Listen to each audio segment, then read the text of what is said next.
Hi everyone, in this video we're looking at sketching linear functions, but this time we're doing it using the gradient-intercept method. So this was, in the last video you did it using a table of values. In this one we're using your gradient-intercept method. So again, straight lines, y equals mx plus c. This is more particular for this this strategy of sketching. This value here and this value here do all the work for you. That's the difference between plotting using a table of values and using your formula, a gradient and your intercept. Your gradient and your intercept to calculate. Sketch. So we did it this way in the other video, and then this time we are looking at using this gradient intercept method. So the first thing we need to do is make sure that our formula is in this y equals mx plus c format. So making sure that it looks like this. So what we're looking for in our formula is we're looking for the m value and we're also looking for the c value.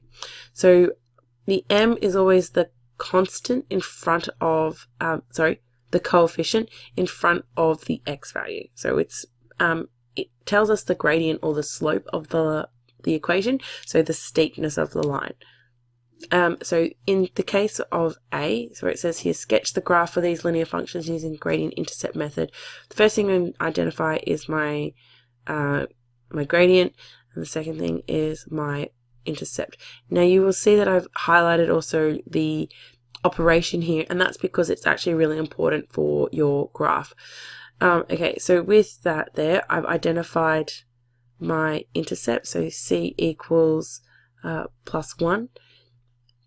With your y-intercept, it's always going to be 0, then the y-coordinate, and that y-coordinate is somewhere along this axis because it's where it cuts the y-axis. That's what it means by y-intercept. So what happens here is this is plus 1, so the ordered pair for that is 0, 1. I then take my pen and I find 0, 1. I'm going to imply that that is 1 there. So that's 1. And I'm then going to go from that point and use my gradient. Now my gradient in this case is m equals 4. This is the same as saying 4 over 1, and this is your rise over run. Now you should have done this in year 9, but if you have forgotten, then this is an awesome time to remember. So 4 over 1 is your rise over run. That means that we go, and it's a positive number. So we're going to go in a positive direction 4. So 1, 2, 3, 4. When I mean positive, we're actually moving like along this number line away from 0. So 1, 2, 3, 4. That leaves us at positive 5. And we're going to go a run of 1, so 1. And that's where we place our point. So I'm just going to do that in green so it matches gradient. So there's your next point. If you were to do this over and over again, you would go up 1, 2, 3, 4, and again drop another point here. 1, 2, 3, 4, and drop 1 here. Now you've got a couple of points on your line. So essentially from your graph, because I told you before, you only need 2 points to draw a straight line. As long as you keep your ruler straight, get those 2 points, it can go on infinitely in either direction. It should actually be called like intercept gradient, because you really need to find your intercept before you find your gradient. And once you've got those 2 lines, you take your pen and draw a straight line, not forgetting to label what this is. Y equals 4x plus 1. So with B, same thing, still identifying my intercept. You'll see that I have noted that it is -2. I've included the operation there, so this is question B. Your C value is -2, which means the ordered pair is going to be 0, then the y coordinate, oh, that looks like just a positive 2.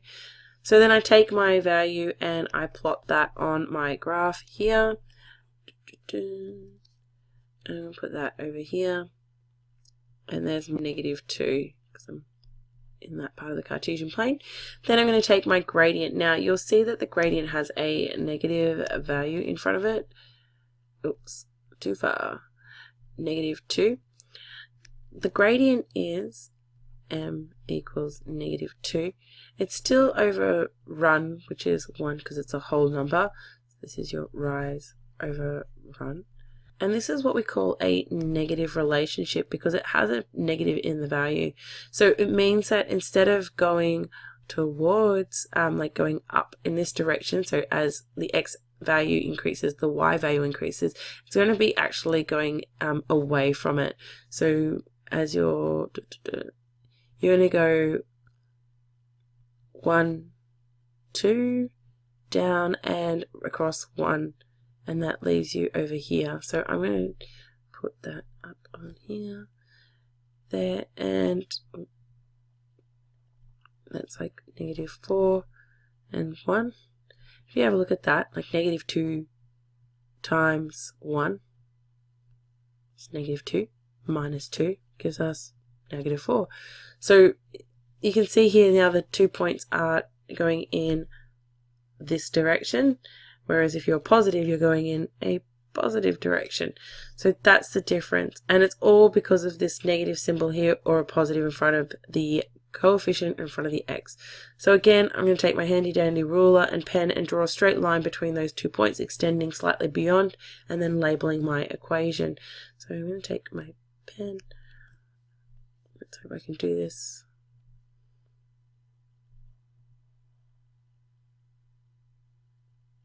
Oh, booyah. Okay, and y equals -2x minus 2.